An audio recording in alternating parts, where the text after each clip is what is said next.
सबसे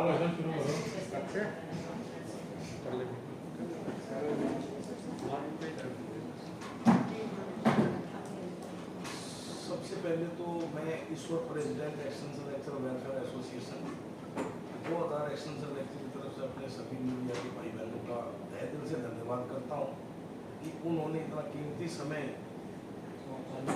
हमें दिया।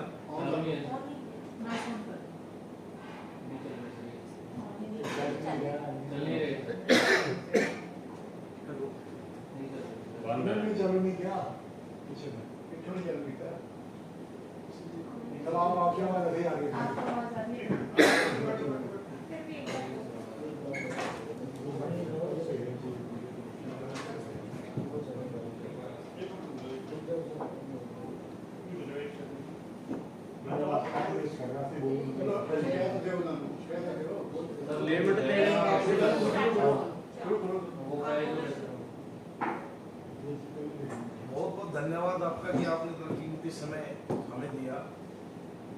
हम हरियाणा के राजकीय महाविद्यालयों में 2010-11 से एक्सटेंशन लेक्चरर काम कर रहे हैं।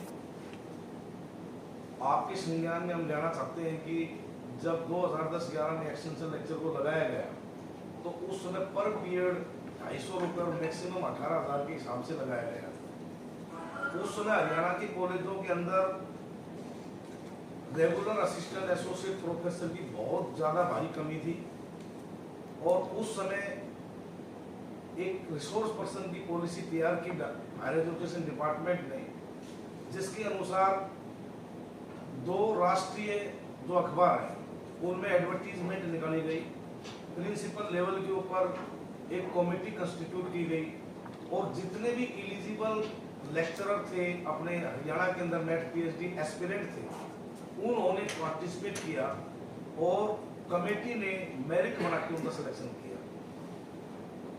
2010 से 2017 तक हरियाणा के अंदर कोई भी रेगुलर वैकेंसी नहीं निकली और एक्सटेंशन लेक्चरर ने अपनी फिक्स सैलरी करवाने के लिए लोकतांत्रिक तरीके से अपनी आवाज उठाई। उसके बाद हरियाणा सरकार ने 20/7 को एक्सटेंशन लेक्चरर की 12 महीने की 25,000 रुपये सैलरी फिक्स की। फिर एक्सटेंशन लेक्चरर ने अपने लोकतांत्रिक समान काम समान वेतन के लिए अपनी लड़ाई लड़ी और 2019 में हरियाणा सरकार ने 57,700 मिनिमम पे स्केल अमल की। आपके संज्ञान में ये भी लाया जाता है कि हरियाणा के अगर हम हायर एजुकेशन के इतिहास को देखें तो 1989 में, 2003 में, 2006 में, 2014 में जब हुड्डा सरकार थी हरियाणा के अंदर, कॉलेज में चाहे वो अडोक लगे हों, कॉन्ट्रेक्चुअल लगे हुए हों, चाहे वो गेस्ट लेक्चरर लगे हुए हों, उनको नियमित किया गया है विभिन्न नियमितीकरण पॉलिसी बनाकर पिछली सरकारों ने। तो हमने एक पिछले 4 साल से एक अपनी मुहिम चलाई हुई है कि भाई जिस तरह पिछली सरकारों ने कॉलेजों में अडोक कॉन्ट्रेक्चुअल और गेस्ट के ऊपर भर्ती किए हुए लेक्चरर्स को नियमित किया है, उसी आधार के ऊपर हमें नियमित किया जाए। और अगर नियमितीकरण में कोई सरकार को कोई टेक्निकल या लीगल कोई परेशानी आती है तो कम से कम इतने सालों से जो एक्सटेंशन लेक्चरर काम कर रहे हैं उनको गेस्ट टीचर की तरह एक्ट बना के या उस एक्ट के अंदर संशोधन करके 58 साल उनके रोजगार सुरक्षित कर दिया जाए। इसके लिए एक्सटेंशन लेक्चरर यूनियन ने और 2000 एक्सटेंशन लेक्चरर ने 9 जनवरी 2022 को, 14 फरवरी को, 3 मार्च 2022 को पंचकुला की धरती के ऊपर बहुत ही बड़े और ऐतिहासिक लोकतांत्रिक आंदोलन किए थे, आमरण अनशन किए थे, जिसमें अपने दादन मुख्यमंत्री श्री मनोहर लाल खट्टर जी, अपने जो शिक्षा मंत्री श्री कंवरपाल गुर्जर जी, उन्होंने एसीएस आनंद मोहन शरण जी से फोन करके और हमारी मीटिंग करवाई थी।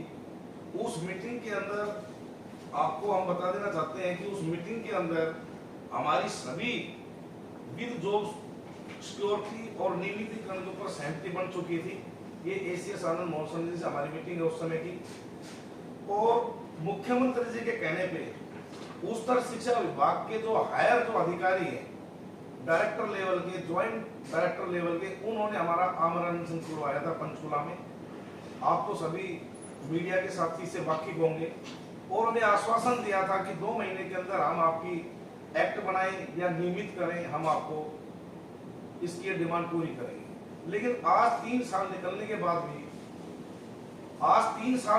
बाद भी हरियाणा सरकार ने एक्सटेंशन लेक्चरर के साथ वादाखिलाफी की है। हायर एजुकेशन डिपार्टमेंट ने 2000 एक्सटेंशन लेक्चररों के परिवार के साथ वादाखिलाफी की है। इस दौरान हम माननीय मुख्यमंत्री श्री नायब सैनी जी से बहुत बार मिल चुके हैं।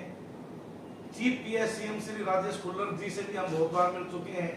अपनी वर्तमान जो शिक्षा मंत्री है सीमा त्रिखा जी से हम बहुत बार मिल चुके हैं, लेकिन केवल आश्वासन के अलावा हमें कुछ भी नहीं मिला है। बड़े दुख और पीड़ा की बात है कि हिंदुस्तान के अंदर क्या वर्ल्ड के अंदर जो सबसे हायर क्वालिफिकेशन नेट और पीएचडी है, उनकी डिमांड को हरियाणा सरकार इग्नोर कर रही है, वादा खिलाफी कर रही है। इससे त्रस्त आकर हमारे 2000 एक्सटेंशन लेक्चरर ने ये ठाना है कि 31 जुलाई 2024 को पूरे हरियाणा के एक्सटेंशन लेक्चरर अपनी एकमात्र मांग रोजगार सुरक्षा 58 साल तक और नियमितीकरण को लेकर एक महान रैली यहाँ पंचकुला महापड़ाव करेंगे और यहाँ एक विशाल प्रदर्शन करेंगे, क्योंकि ये हमारा लोकतांत्रिक अधिकार है, ये हमारा संवैधानिक अधिकार है। ये डिमांड हम कोई फर्स्ट टाइम नहीं कर रहे हैं। जैसा कि मैंने पहले बताया कि हरियाणा के अंदर विभिन्न सरकारों के अंदर कॉलेज में नियमितीकरण की पॉलिसी बनी है, 58 साल तक रोजगार सुरक्षित हुआ है। तो आज हमारे जितने भी साथी उपस्थित हैं, ये सभी मजबूर होके पंचकुला की धरती पे आए और हम हरियाणा सरकार को निवेदन भी करते हैं और चेतावनी भी देते हैं कि 2000 एक्सटेंशन लेक्चर के परिवारों की तरफ ध्यान दें, और अगर ध्यान नहीं देगी तो हमारा ये महाक्रोश आंदोलन पंचकुला की धरती पे चलता रहेगा, और चाहे इसके लिए हमें कुछ भी करना पड़े। धरना शुरू हो गया? हाँ जी, हमारा धरना पंचकुला में सर वैसे तो 3 साल से कंटिन्यू है, लेकिन अब हमने उसको आंदोलन का रूप दे दिया। तो उम्मीद है आपको जैसे 2 महीने इलेक्शन को रह और ये कर पाएंगे आपकी समस्या? देखिए सर, उम्मीद के सारे तो ये पूरा ब्रह्मांड टिका हुआ है, और सरकार इज मोस्ट पावरफुल। सरकार चाहे तो एक रात में बहुत कुछ कर सकती है, और हमें भी और हरियाणा के लाखों बच्चे कर्मचारियों की भी उम्मीद है कि लास्ट टाइम है इलेक्शन का, सरकार को करना चाहिए, सरकार की नैतिक जिम्मेवारी है। 2014 में हरियाणा की जनता ने, कर्मचारियों ने इस सरकार को इस उम्मीद से ही लेके आए थे कि ये वेलफेयर, जनता के वेलफेयर में कोई कदम उठाएगी, लेकिन कर्मचारियों को लेके आज पूरे हरियाणा के अंदर कच्चे कर्मचारी, चाहे करनाल हो, पंचकुला हो, चंडीगढ़ हो, वो अपनी नियमितीकरण की मांग को लेकर लड़ाई लड़ रहे हैं। और एक लोकतांत्रिक सरकार होते हुए इन कच्चे कर्मचारियों को और एक्सटेंशन लेक्चरर को नियमित करना चाहिए। Sir extension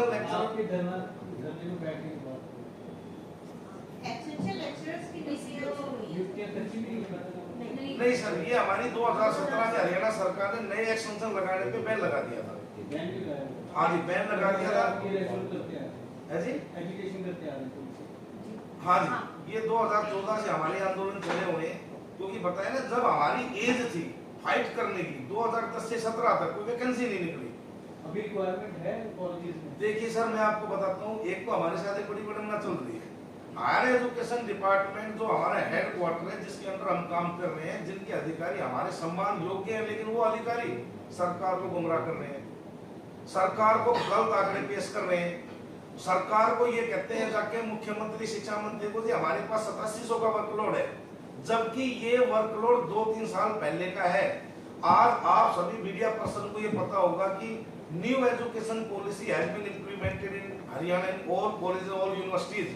new education policy के अंदर जो पैटर्न है सब्जेक्ट का, उसके अनुसार बहुत ज्यादा वर्कलोड कम हो चुका है, और अब जो नया वर्कलोड असेस होगा वो मुश्किल से 6 से 6,500 का वर्कलोड मिलेगा, जिसमें 3500 के लगभग हमारे रेगुलर एसोसिएट असिस्टेंट प्रोफेसर लगे हुए हैं, 2000 के लगभग हमारे एक्सटेंशन लेक्चरर लगे हुए हैं, तो मात्र 500 से 1000 के लगभग खाली पद बचते हैं।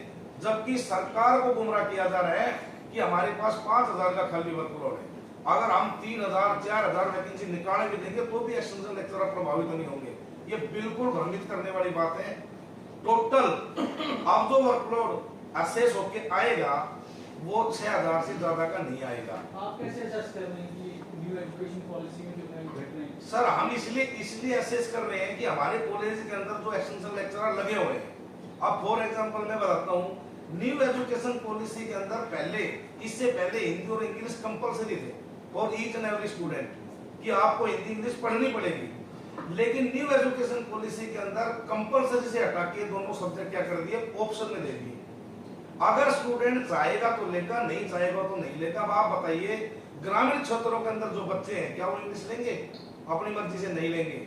अब हमारे कॉलेज के अंदर जो इंग्लिश का वर्कलोड 10 का बनता था, आज मेरे कॉलेज के अंदर 4 का भी वर्कलोड नहीं बन पा रहा। क्यों? क्योंकि बच्चों को कंपलसरी नहीं है इंग्लिश, हिंदी कंपलसरी नहीं उनके लिए, ऑप्शन में आ गया भाई, लो तुम्हारी इच्छा ना लो तुम्हारी इच्छा। ऐसे ही साइंस के बहुत से सब्जेक्ट है जिनके अंदर मेजर में माइनर में उनमें दे दिए गए। अब पता नहीं कितने कॉलेजों से मेरे पास फोन आ रहे हैं, कितनी महिलाओं के फोन आ रहे हैं कि सर हमारे तो साइंस का 9 का वर्कलोड बनता था, सैनिटरी की वजह से तो 4 का बन गया, 3 हमारे साथी डिस्प्लेस हो रहे हैं, उनका रोजगार जा रहा है। तो हायर एजुकेशन डिपार्टमेंट के अधिकारी ये बात सरकार को नहीं बता रहे। हमारी सरकार सुन नहीं रही और उनको सुन रही है जो उनको भ्रमित कर रहे हैं। सरकार का ये अधिकार है कि जनता की सुने, अधिकारियों की सुने और जो एनालिसिस हो उसको इम्प्लीमेंट करे। आपका वेतन कितना है? हमारा वेतन एट प्रेजेंट मिनिमम पे स्केल 57,700 समान काम समान वेतन मिल रहा है। एक विडम्बना और भी है सर, अभी समान काम समान वेतन मिल रहा है आपको? जी हम ले रहे हैं, लेकिन 19 से हरियाणा सरकार ने दिया है। आज देखो 3-4 साल हो गए, 1 पैसा सरकार ने नहीं बढ़ाया है, 1 पैसा। 5 साल हो गए, कोई एनुअल इंक्रीमेंट नहीं इसके अंदर। महंगाई भत्ता रेगुलर का पड़ता है, मतलब महंगाई रेगुलर के लिए होती है, हमारे लिए नहीं होती है। आपकी जानकारी में रहती है बात है कि कॉलेज के लेक्चरर की पद खत्म कर रहे हैं, कॉलेज के लेक्चरर की पोस्ट खत्म ही कर रहे हैं, जो रिटायर होगा उसके बाद तो कॉलेजों में ना हमें पंचकूला तालुका में रोज होते हैं कि यहाँ लेक्चरर ही नहीं है, लेक्चरर नहीं है। आप कह रहे हैं हमें सर एक्चुअली में प्रॉब्लम यहाँ नहीं है कि लेक्चरर्स के पद खत्म हो रहे हैं, पद है वो हमें भी तो काउंट नहीं कर रहे हैं ना। रेगुलर को अब आप ये देखो, एक रेगुलर जो है अगर वो 2 लेक्चर भी ले रहा है या 3 लेक्चर ले रहा है या 4 लेक्चर ले रहा है तो वो एग्जिस्ट कर रहा है। और मेरा एक्सटेंशन का साथी अगर जैसे हमारा जितना वर्कलोड बनाया जा रहा है, हमारा वर्कलोड जो है आर्ट्स वालों का 24 बनता है और प्रैक्टिकल वालों का 27 बनता है। तो मेरे साथी के अगर 24 से 23 हो गए तो वो 35,400 लेगा। हमारे साथ ये विडंबना सबसे बड़ी है कि हमें उसको हमारा जो है वो पे स्केल भी कम हो जा रहा है, 57,700 से 35,400 ले रहा है। पर वही चीज अगर एक परमानेंट है, 4 लेक्चर ले रहा है, 5 लेक्चर ले रहा है, तो उसका वही पे स्केल प्रॉपर उसको बेनिफिट मेडिकल जो भी मिल रहा है। अच्छा, दूसरा हमारे साथ हमारे डेपुटेशंस भी कर रहे हैं। मैं सब्जेक्ट पंजाबी से हूँ, मेरे करनाल डिस्ट्रिक्ट में कोई भी पंजाबी का परमानेंट लेक्चरर नहीं है।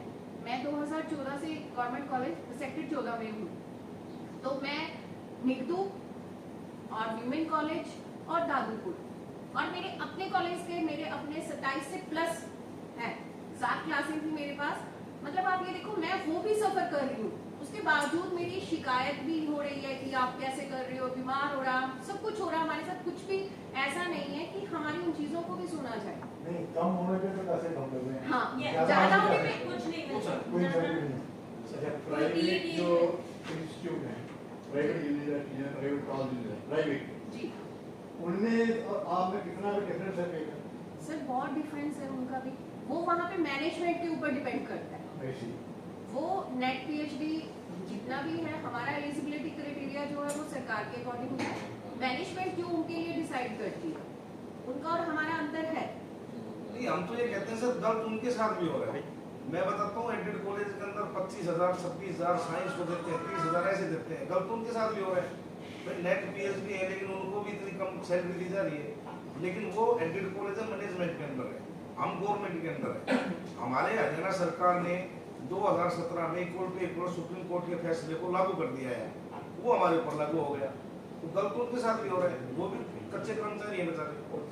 और भी इंफॉर्मेशन है सारा कालजा स्कूल रेगुलेशन कई थां पे पे ज़्यादा दी जाती है, घट दी जाती है, साइन ज़्यादा पे कराया जाता है। आज वो है कॉलेज का होता है, मैनेजमेंट कर रहे हैं ना। कॉलेज में होता है। नहीं सानू मिल 57-700 ਰਿਹਾ ਹੈ ਬਟ ਸਾਡਾ ਸਿਰਫ ਪ੍ਰੋਬਲਮ ਉੱਥੇ ਇਹ ਜੀ ਸਾਨੂੰ ਜੇ ਸਾਡੇ ਲੈਕਚਰ ਘਟ ਗਏ ਜਿੱਥੇ ਵਰਕਲੋਡ ਘਟਿਆ ਸਾਡੀ ਪੇ ਵੀ ਘਟ ਗਈ अगर एक लेक्चर भी कर दिया 50% वर्कलोड ਤੇ ਅਸੀਂ ਐਡਜਸਟ ਕਰ ਰਹੇ ਹਾਂ 50% ਵਾਲਾ 35400 ਲੈ ਰਿਹਾ ਬਸ ਉਸ ਤੋਂ ਬਾਅਦ 57-7 मतलब उस इक्वल पे इक्वल वर्क में भी डिस्क्रिमिनेशन चल रहा है।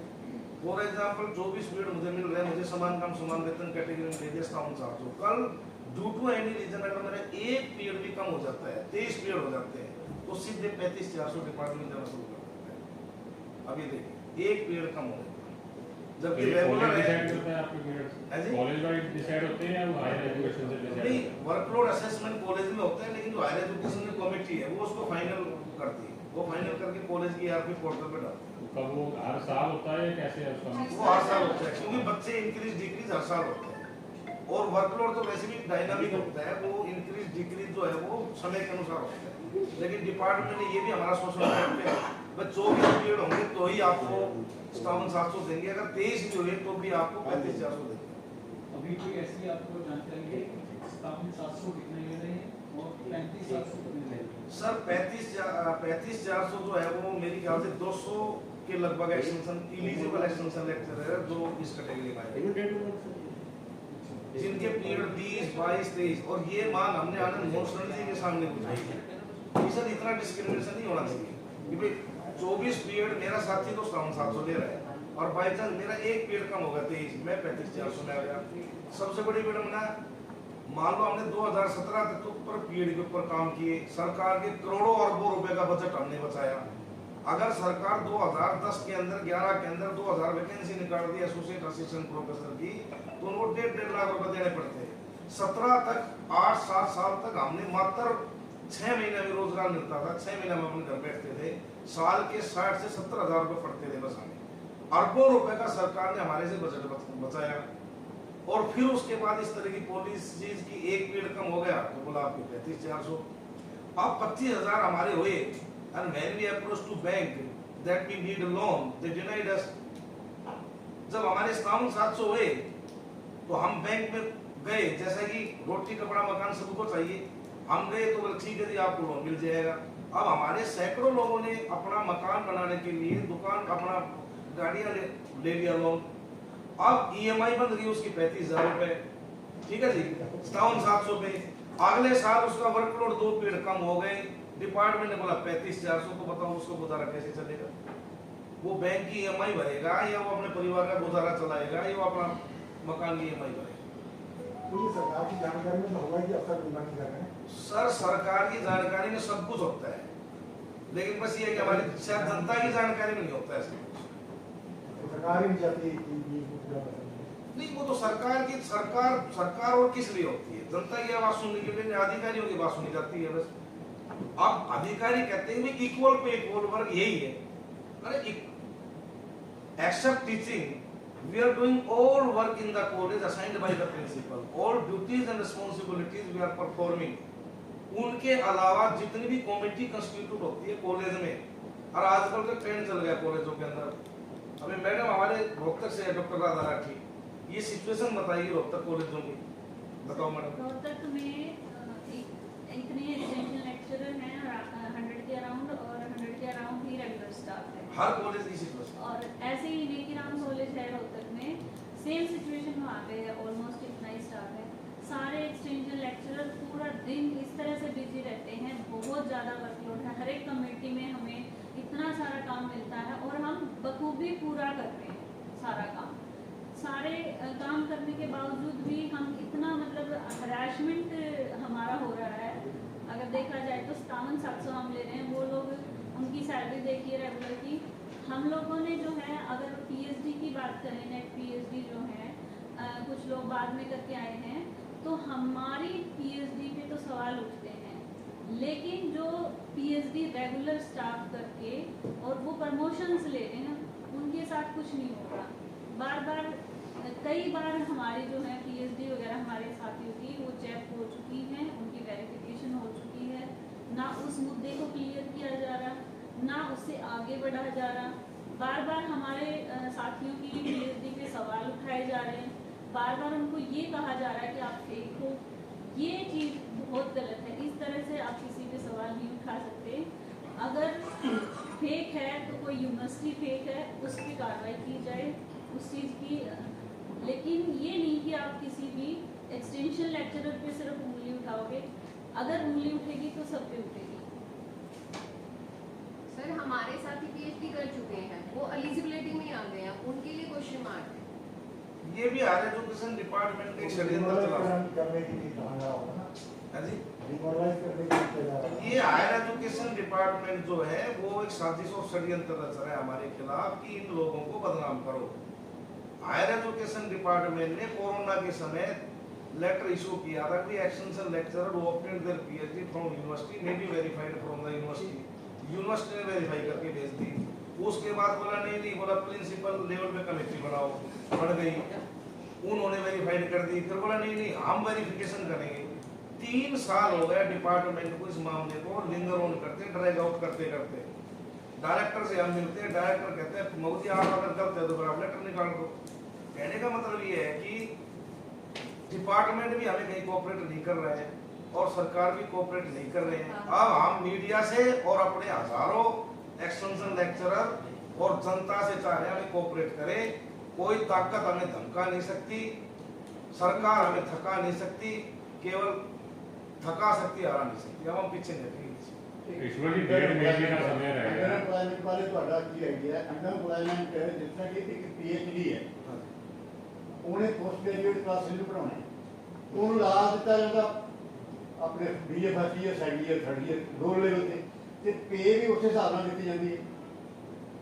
ਹਲੋ ਪੁਆਇੰਟ पीएचडी ਜਿਹੜਾ ਇੰਟੈਗਰਲ ਹੈ पोस्ट ग्रेजुएशन वास्ते ਉਹਨੂੰ मतलब अंडर ग्रेजुएशन ਜਿਹੜੀਆਂ ਉੱਥੇ मतलब पोस्टिंग ਦੇ ਕੇ ਉਹਦੀ पे ਘੱਟ ਗਈ। ਇਹਦੇ ਬਾਰੇ ਤੁਹਾਡਾ ਕੀ ਕਹਿਣਾ? हरियाणा गवर्नमेंट में ऐसा कुछ नहीं है सर। वो स्केल्स सिर्फ रेगुलर एम्प्लॉयज को मिलते हैं, वो स्केल्स मिलते हैं। ऐसी कंडीशन नहीं है कि एक पीएचडी है वो पोस्ट ग्रेजुएशन को टीच करेगा या अंडर ग्रेजुएशन को टीच करेगा। मैं पीएचडी हूँ, मैं अंडर ग्रेजुएशन क्लासेस भी टीच करती हूँ और पोस्ट ग्रेजुएशन वाली भी। अगर मैं पीएचडी नहीं हूँ तब भी कोर्स कर रही हूँ। पीएचडी को आपको क्या मिलती है? ऐसे पे तो सब एक्चुअल लेक्चरर की मिलती है, वो वर्कलोड के बेस पे एक्चुअल लेक्चरर की जो रेगुलर एम्प्लॉय है उनको पीएचडी के बेस पे स्केल्स मिलते हैं।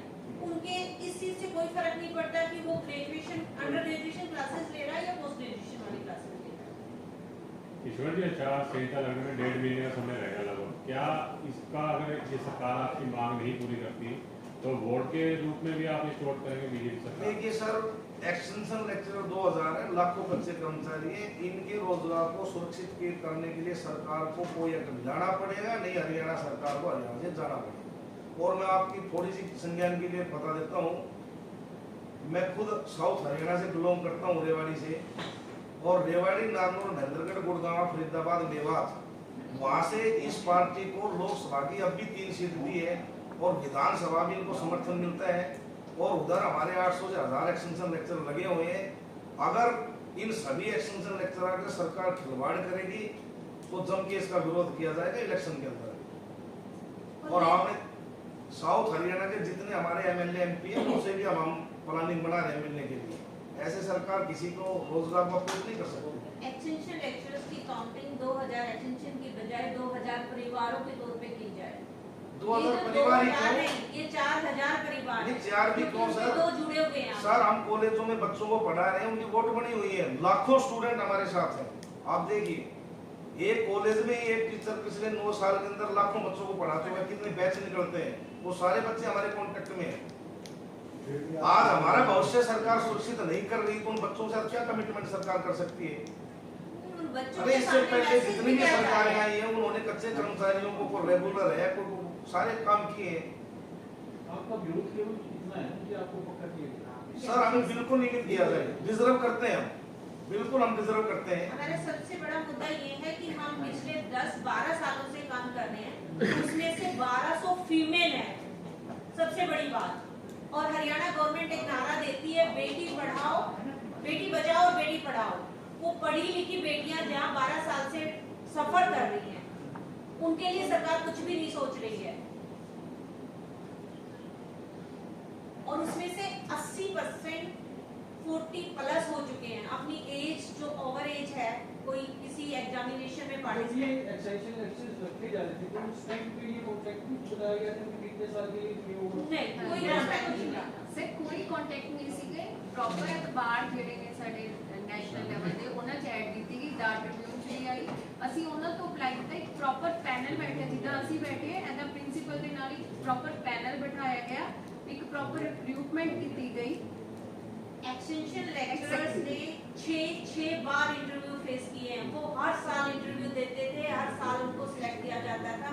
नेक्स्ट सेशन के लिए फिर इंटरव्यू कंडक्ट होते थे, हम फिर से इंटरव्यू देते थे हर साल। 2016 में जाके ऑनरेबल हाई कोर्ट ने बंद की थी। कोर्ट ने बंद किया था कि जो एक बार इंटरव्यू हो चुका है जिसका, उसको कंटिन्यू करवाया जाए, बार बार उसके इंटरव्यू ना लिए जाए। और ये था कि भी एक्सटेंशन लेक्चर से ही लिए जाते हैं। हाँ, एक्सटेंशन लेक्चर से ही लिए जाते थे।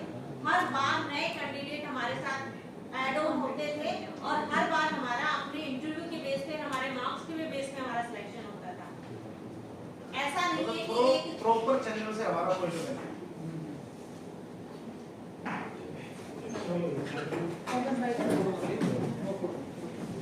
चलो